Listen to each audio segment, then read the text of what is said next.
Now, can I talk about what it means to be performing at the level you're performing at this early in your career at Miami? It means a lot, but this team make it easy. They trusted me coming in as a freshman, gave me the opportunity to showcase my talent, and I just want to thank those guys for believing in me and trusting me. They get me better day in and day out. So it's really not too much of me. It's really about the team and how they get me better day in and day out. What was it like playing on this stage? You know, big rivalry game up here in Tallahassee, full stadium. Didn't seem like it affected you in any kind of negative way, but just what was it like? I would say it was a great atmosphere. They do a lot of things in practice to make the game easier, but it was a great atmosphere for my first rivalry game as a freshman. Malachi, growing up, just how much did you watch the UM-FSU rivalry? What did it mean to watch it growing up and then to be able to make as big an impact? To be honest, I really didn't watch much of the Miami and Florida State rivalry until I committed, but I always knew that it was a big game, and now I'm a part of it, and that's just a blessing. Thank the Lord. The touchdown off the flea flicker, just what was it like? Can you just take us through the play and just what it meant to be able to give your guys, help you guys get to an early lead like that? Other freshman, Bryce Fitzgerald, caught a pick, and coming off that pick, we wanted to take a shot, so they told me on the sideline, get ready for deep fleet. And I just went out there and executed the play, do what my coaches asked me to do. How do you think you stack up among other freshmen out there making an impact across college football this season? To be honest, I really don't feed into all that type of stuff. I just want to stay humble and level-headed, never get too high, too low, just stay consistent. How important is it to have a guy like Carson that's been through so much, so many battles on this kind of big stage to be your quarterback and get you the football? It's great because he know the game. He's been around football for a long time, so every chance I get, I just ask him questions, watch film with him, because he feeds me knowledge. And one day he won't be here with me, so I could feed that knowledge to guys younger when they come in. He said that your time playing quarterback at Heritage has helped you a lot just in understanding the game, and that's accelerated your development here at Miami. Yeah, I played quarterback in high school for like the last 5 games. My state championship game, I went 15 for 15,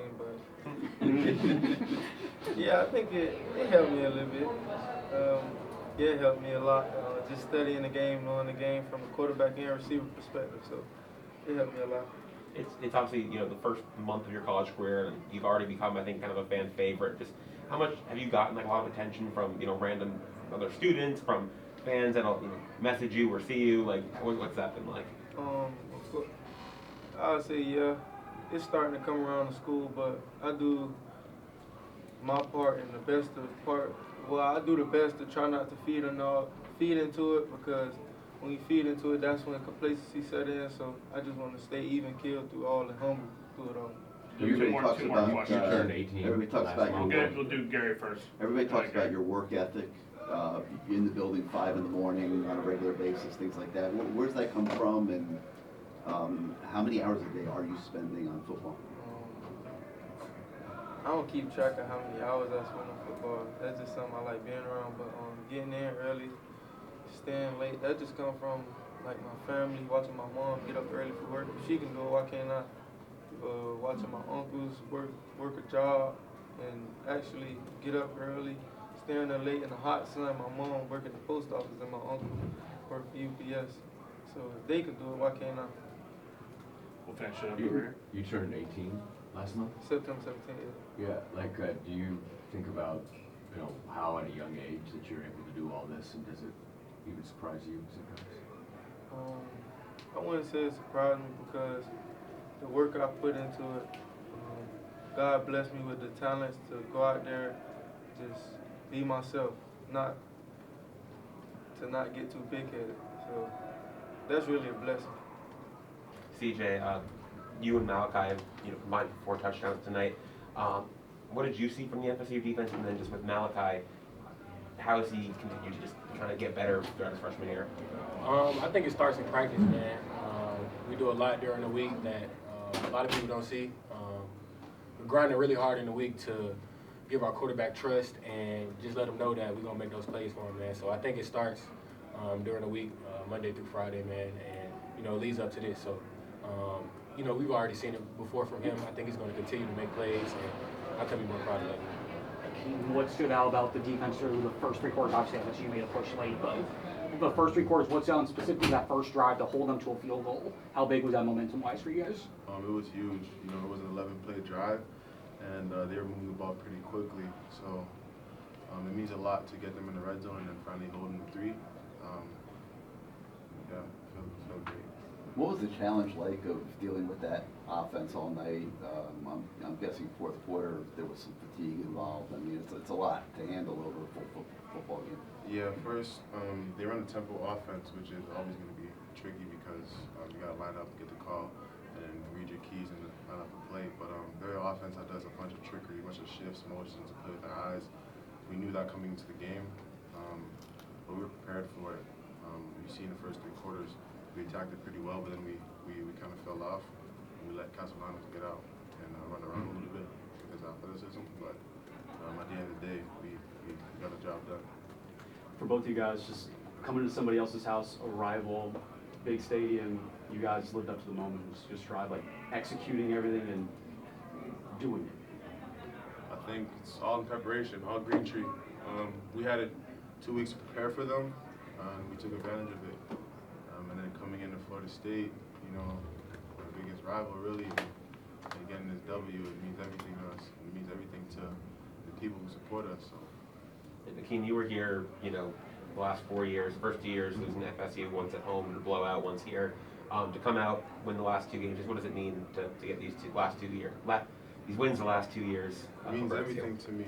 A lot of guys weren't there for that blowout win at Hard Rock, that blowout loss, one win for them at Hard Rock, and then 2 years ago when it was a close game and Emery broke his arm, like he put everything on the line. So being able to come back, being able to win at Hard Rock last year and come back here and win, it means everything for us because we've been through a lot.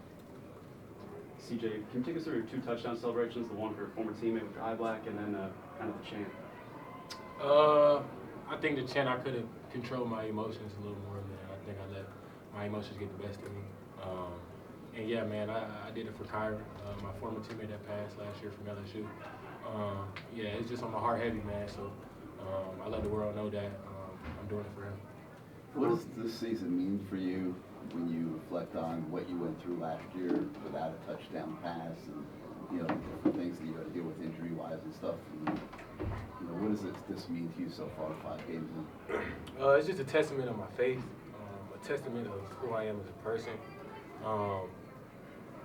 And just to let people know, like, nothing can get in my way from who I want to be.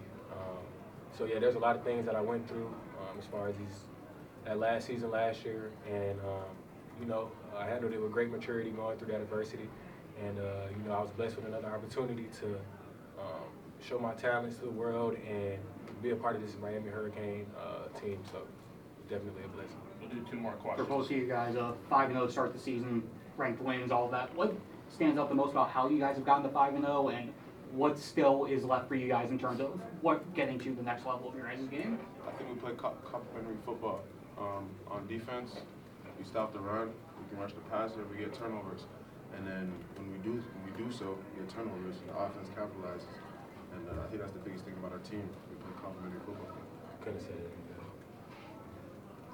Jakobe, what was that experience like defending that offense for 4 quarters, and what went into it tonight? Yeah, no, we definitely knew that they were a talented offense. All props at quarterback. He makes a lot of plays with his feet. He kept them in the game for sure. We knew that they were going to make plays towards the end of the game. We knew that they were going to make plays. So preparing for offense like that, you know, it's very hard. So all props to them.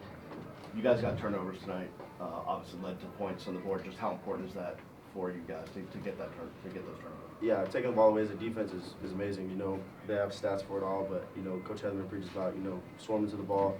And we all did our jobs tonight. We got lucky and got some interceptions that we needed, and you know, it worked out well for us. Jakobe, that first drive, they get down there a couple big chunk plays. For you guys to hold them to 3 points, how much of a momentum swing was it, and how much of a confidence booster for you guys to hold them to 3 there? Yeah, no, so we knew, you know, they had a lot of gadget plays that drive.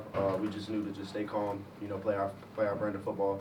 So, just keeping our eyes disciplined right there. The 4-point plays are, just as good as turnovers in my eyes. So it was a great energy changer for us. And they started moving the ball a bit more in the fourth quarter, got a couple touchdowns. Just what was different or what changed in that fourth quarter for you guys? The quarterback, he's like I said, he's a freak athlete. He made some plays with his legs that, you just sometimes you can't defend. They got scholarship guys too. So, being able to just turn our cheek and get ready for the next play. So. It seemed that there were times where, as part of the scheme, you guys were purposely leaving certain guys open out on the perimeter and stuff. Is that part of the game plan to kind of deal with the running? No, it's never a game plan to leave guys open. Like I said, we got to go back to the drawing board. We had some mistakes tonight. It's never a plan to leave anybody open. It's just quarterback's he's a great player, so he's a scary guy when he gets moving. Can you just take us through your interception? It came at a crucial part in that game, and kind of just help you guys continue on the run you were on. Yeah, so no, we practiced it all week. It's just a call. We know that they like big hit plays. So as soon as I seen him big hit, Zach Poiser told me to shove it, and I pushed over, and the ball was in the air, and I played a little bit of baseball when I was in middle school. So. Two more questions. Speaking of potential good center fielders, Bryce Fitzgerald with his pick, third of the year. Just how have you seen him just kind of hit the ground running since he got here? He's been the same dude every day. He comes in the building focused, asks as many questions as we do in the meetings. He does those type of things in practice all the time. That kid gets the ball. He's going to be a special player. Jakobe, you've been part of a lot of teams your whole life. What's different or special about this particular group? Walking into the locker room and the team not being happy after we win like that. That's what's different. These guys are dedicated. I can't preach enough how much we work each and every day, every day. So, we're in the building early in the morning, late at night, watching tape together as a team. When I walked in, nobody was really excited after the win. I knew that, we got bigger goals. So